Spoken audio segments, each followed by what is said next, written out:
Well, Manitoba has a new premier, and to help me break it all down, I'm joined by Curtis Brown. He's principal at Probe Research. Curtis, how you doing? I'm good. Thanks for having me on. So it's been a bit of a whirlwind. This leadership race didn't take very long, and it's been No, a little bit of a mess over the last week or so. But why don't we start way at the beginning? First of all, Brian Pallister resigned earlier this summer. He was only a couple years into a second term. He's only been premier for about 5 years. What was behind him deciding to step down? well, I mean, primarily it was how he managed COVID and also just how he managed his government. And those two things were very, I think, closely intertwined. We saw over the course, he won a very big re-election victory 2 years ago. And after that, when COVID hit, he never had been very, personally popular with Manitobans. Like his popularity in our polling had always shown that it was behind that of the party. It wasn't necessarily because of him. But once COVID hit, I mean, Manitoba was relatively, didn't really have much of a first wave, but then the second and third wave were quite brutal. There were a lot of, there were a lot of changes that were made to the healthcare system just before COVID, and there's the senses that may have exacerbated some of the issues with it. There were issues with, cases in personal care homes, all kinds of things, and just over time, we saw his personal popularity was really starting to drop, and that was having a real drag on the party's support. And then things really kind of came to a head in the summer.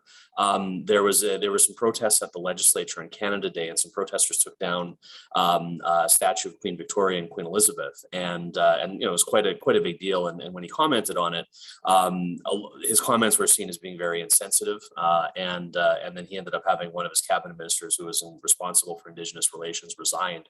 And then sort of over the summer, there was kind of this just this sort of sense that that people were sort of wondering, well, is he going to step down? What's going to happen? Is he going to be forced? And then all of a sudden, about mid-August, he came out and said, "I've decided to step down and have a new premier, a new leader of the PC party replace me." So things really kind of went, like over the course of the pandemic, because of mainly the pandemic and then a few other issues as well, really kind of just contributed to a real erosion of popularity, both just broadly with the public, and then I think a lot of people even within his own party were quite anxious to see him go and have a new leader come in and maybe try to give the progressive conservatives a bit of a rebrand or a refresh, if you will.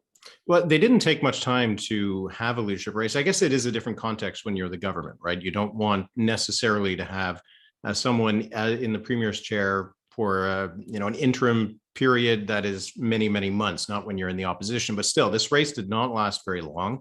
And in the end, there was only two candidates. There was Heather Stefanson, who ended up winning, and Shelly Glover, who was a former conservative cabinet minister. How did that all play out? Why was there just those two candidates? And why did the PCs try to make sure there wasn't going to be a big field and that it could be resolved pretty quickly? I think one would certainly draw that conclusion. And I think one would draw the conclusion that the way the leadership race was structured was definitely by design, as a way of discouraging a number of people to get in. There was a very high threshold for the amount of money that candidates had to put up. They also had to sign up a number of new members by, I think it was 1,000 new members by the middle of September. And so because of that, I mean, there were some candidates right out of the gate who took a look at those conditions, and also the fact that they had to be in right away, and the leadership was going to be decided by the end of October. They looked at that and said they're not going to be able to make those deadlines. So that kind of drove some people out in the first place. And then the other thing was, even before the rules were announced, Heather Stefanson made an announcement. It was right at the end of August. So very not long after Brian Pallister made the announcement to step down, she made this kind of, I would almost describe it as a shock and awe kind of show of force in terms of her leadership launch. She came out and she said, "I'm running. I've been asked to run," and she had 2/3 of the progressive, I think more than 2/3 of the progressive conservative caucus behind her. Kind of every sort of faction within the party, rural, urban, cabinet ministers, backbench MLAs, you name it. So with that, I mean, all of a sudden she'd sewed up the endorsement of all of the very large number of the caucus. That really, I think, cut off a lot of potential for other people who may have been considering it, and there were a few others who were considering it pretty closely. sort of looked at that and said, no, I'm not going to be able to get the support because basically Heather Stefanson has the entire caucus sewed up. And then when you add in, after that, there was the requirements, the announcement about the other things about, the amount of new members that had to be signed up and the amount of money, that really discouraged a lot of people. But when you look at you have Heather Stefanson, as you mentioned, she had the support from pretty much all of the caucus. You had Shelly Glover who comes in. She had, as far as I can tell, no endorsements from caucus. And yet it was such a close race. So what does that say about like what the Manitoba PC membership looks like when, just 51% of the members chose the establishment candidate who's, she's been an MLA for a long time. And half of them chose Shelly Glover, who it seems no one within the party apparatus really wanted to see as leader. Yeah, well, I mean, it speaks to just, that there is kind of this major tension and this major divide. And I think this exists to some degree in all conservative parties in Canada. There is this kind of thing between kind of the inside and, the inside and the outside, and also the, more urban moderate wing of the party and the more populist grassroots. And I mean, for all of Heather Stefanson's advantages, and there were plenty, I mean, there, in terms of money, organization, endorsements, you name it, the fact that, that she only got 51% of the support in the end. And there was some questions about how the leadership race was won, and, we can get into that, but the fact that, that she won by such a narrow margin is actually quite shocking. The other thing though, I think to keep in mind, so I mean, the one thing I guess I didn't mention about people, as far as that whole process leading up to the sign up. So the candidates had to enter the race by the middle of September, and the former treasurer of the party, of the Progressive Conservative Party, never been elected to office, a man named Ken Lee, announced that he was running, and he was kind of running on an explicit platform of, like weakening vaccination mandates, anti-masking, that kind of stuff. He was definitely, I think, making a play to some of those folks, and there were apparently, I mean, even though his candidacy ended up being disqualified by the party, that was the other thing. The party kind of got the final say in terms of who got to be a candidate. He did apparently sign up a number of people, and I think, it would seem that some of those people, there was a significant number of people who were signing up to join the Progressive Conservative Party just to support someone who would lessen some of the public health orders, and kind of, we're kind of in that vein of, the People's Party populist trend that we've been seeing. And Shelly Glover, I think did, without kind of going full anti-vax, did kind of make some appeals to some of those folks. So, by some of her comments that she made about, not requiring testing for people who work in healthcare facilities and things like that were kind of definitely nods in that direction that, may have certainly gotten her some of the support among people who maybe they vote conservative sometimes, but they weren't necessarily dyed-in-the-wool party members, but they're people who are definitely animated by this issue and quite motivated to come out and support someone who aligns more with their views. So the results were very close. It was just about 300 or 400 votes that separated Stefanson from Glover. And Glover has said that on the night before the ballots were counted, she knew the amount of numbers of votes that were going to be counted. And based on that initial number, when she heard how many she had gotten, that meant that she had gotten a majority. And so she was going to win, and is, taking PCs more or less to court to try to overturn the results. Stefanson has been sworn in as premier, so she would have to be, I guess, unsworn in. I'm not sure how that all works, but she's not really backed down. She was on Power and Politics yesterday. She was still saying that she should have been the one who was sworn in. This seems like a bit of a problem, not only like in terms of Manitoba politics, but a split within the PC party. Yeah, I don't know how it certainly is a potential issue for sure. I mean, we've been seeing in our polling for the last few months. I mean, even at the provincial level, even though there isn't necessarily, an obvious explicit kind of, populist choice like that. I mean, there is there was recently, a few months ago, there was some talk about a new party that was going to be forming, but I think there is definitely a little bit of an appetite for a party that's kind of like the People's Party, that would shave off a little bit of support from from the right or the populist flank of the progressive conservatives.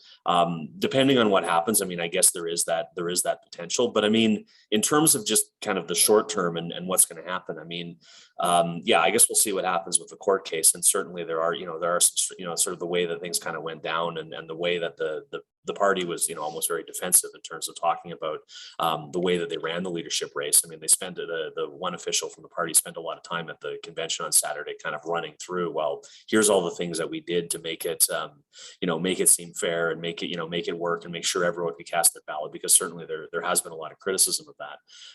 But I mean, in the short term, like you point out, I mean, Heather Stefanson has been sworn in as premier. Shelly Glover did make an appeal to the lieutenant governor, who's Janice Philman, to say that she should hold off on the swearing in. But I mean, at the end of the day, also the fact that Heather Stefanson has so much support from the caucus means that she's going to have the confidence of the party in the House. I guess it does raise kind of the issue. It's sort of there's been some debate and discussion about, like, this does raise the issue of, like, to what extent are political parties, which are essentially private organizations, like how should the rules apply in terms of their internal mechanics, when there is an issue like this, especially when the stakes are so important, and people are choosing a premier.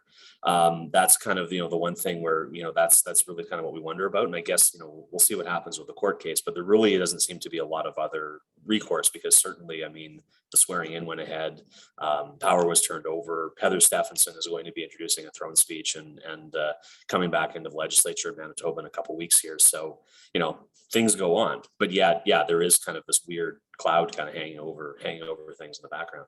Yeah, courts have generally been pretty squeamish about intervening in terms of internal party dynamics. Just recently in Ontario, there was a former Conservative MP who was trying to get a PC nomination, and the PC party decided to appoint someone else, and she tried to take it to a court, and the judge said, I'm not getting involved. You have all these processes within the party itself.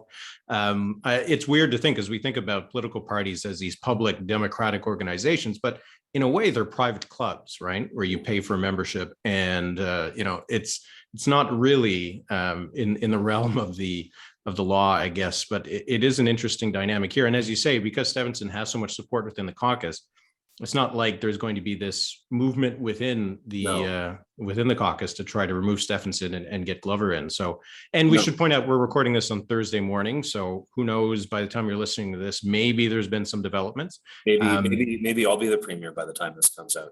Well, I think we all get a turn. I think that's how it works. That's how Manitoba is going to work now. We all get a day. Yeah. Well, it could be an option. Okay, so she is the leader of the party. She is now the premier. What kind of PC party is going to be one that's led by Heather Stefanson? Is it going to be a lot like the one from Brian Pallister, or is it a departure? Well, I think it's hard to say. I mean, I sort of just looking at it at first. I mean, I think more in terms of tone and messaging and kind of just the face of the party. I mean, there's been a definite and deliberate means of like trying to make it so that it is kind of a softer, gentler, kinder progressive conservative party. So I mean, a lot, like I think every second word out of Heather Stefanson's mouth is either listen or collaborate, and that's something that she says a lot, and it was definitely a criticism of Brian Pallister, was that he didn't do a lot of that. He mostly talked at people. He didn't listen to people, and he a lot of different stakeholder groups and organizations and that sort of thing in the province were not happy with his leadership. So I mean, I think Heather Stefanson has talked a lot about trying to listen a lot more and certainly try to repair relations with Indigenous Manitobans in particular, and do things in the spirit of reconciliation, because ultimately that was the thing that kind of led to the flashpoint in the summer with the Brian Pallister's resignation. So I think that's the biggest thing. Policy wise, I guess it kind of remains to be seen. Heather Stefanson did pull some, or actually, I guess it was the interim premier Kelvin Gertson during the 2 months that he was in office, pulled some contentious bills that were before the legislature. The one that was kind of the biggest flashpoint was one that would have been a fairly major overhaul of the public school system in Manitoba, and a lot of the teachers union in Manitoba and a lot of other groups have been quite vocal in fighting it over the last few months, and so that's been pulled. I guess the question is, Some of that may come back in some form, and there were a few other things that were before the legislature that were around rules for protesting on public property, a few different things like that were pulled. That we may see some of that come back, but I think really. In many ways, the progressive conservatives, I mean, do have a mandate, and certainly, there's certain things that they had pledged to do. And I think, I think you will see a lot of those things kind of continue, but they may just be watered down a little bit. They may not be quite as draconian. I mean, there was another one. I mean, Brian Pallister had as part of promising to phase out education property tax in Manitoba, he was going to go quite far with rebates for people. And then Heather Stefanson has announced that she's going to kind of do that a little bit more gradually over time. So it's kind of just it's similar stuff, but it's just kind of maybe the degree of it is maybe not going to be quite as strong as it was under Brian Pallister. So you did mention the PCs do have a mandate. They're going to be in office at least until 2023. That's when the next election is scheduled. How do you think this changes the landscape? The latest polls that I've seen and that you've done suggests that Wab Kinew and the New Democrats are in a pretty good spot. But was that an anti-Pallister vote, or does the NDP have a chance to win the next election? Yeah, I mean, that's the big question, and I think it's too early to answer that conclusively. I mean, we've seen in our polling. I mean, things got to the point there was a huge gap. I mean, in our poll in June, the NDP was sitting at 47%. The Conservatives were at 29%.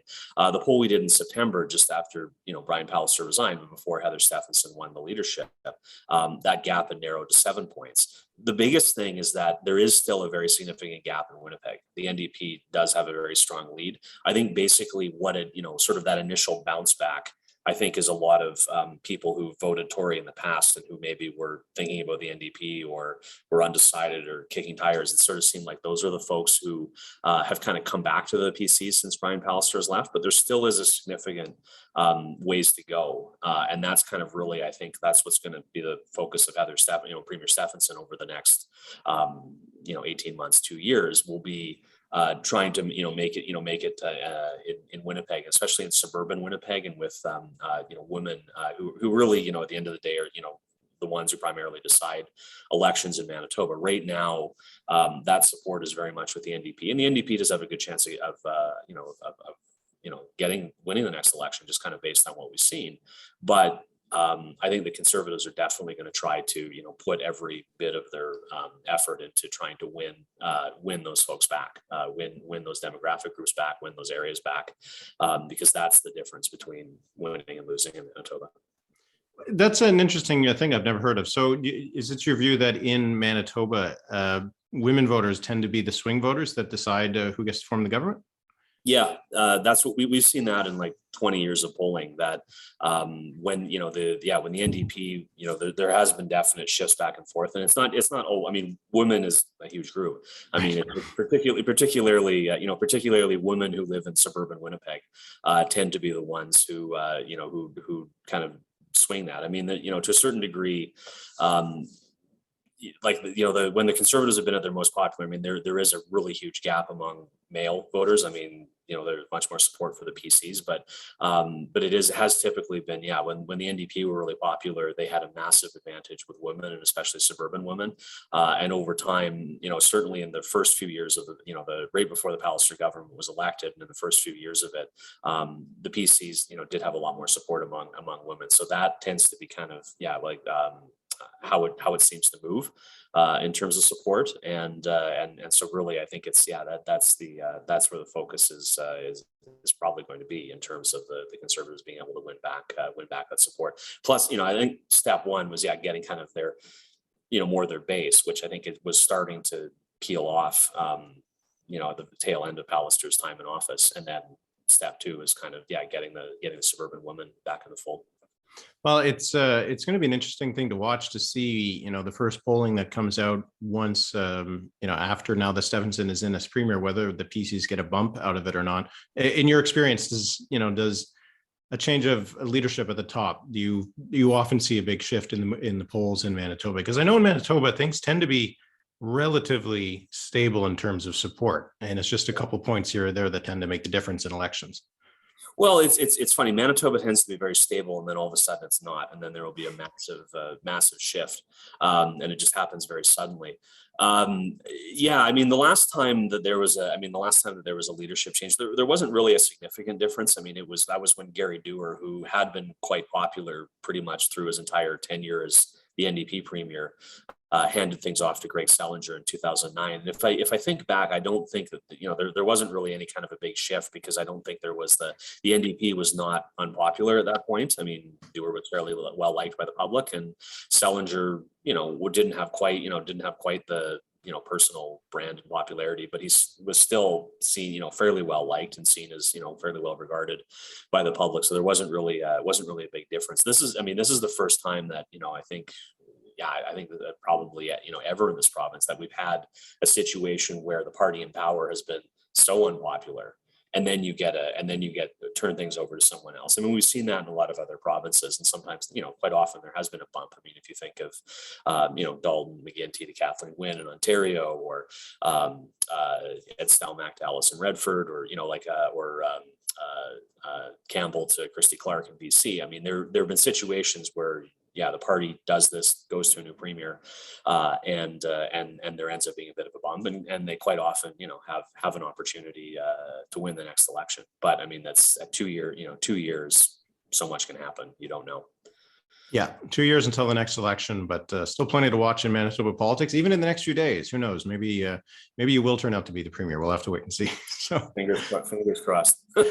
Thanks so much, Curtis. I really appreciate it. Thanks for having me.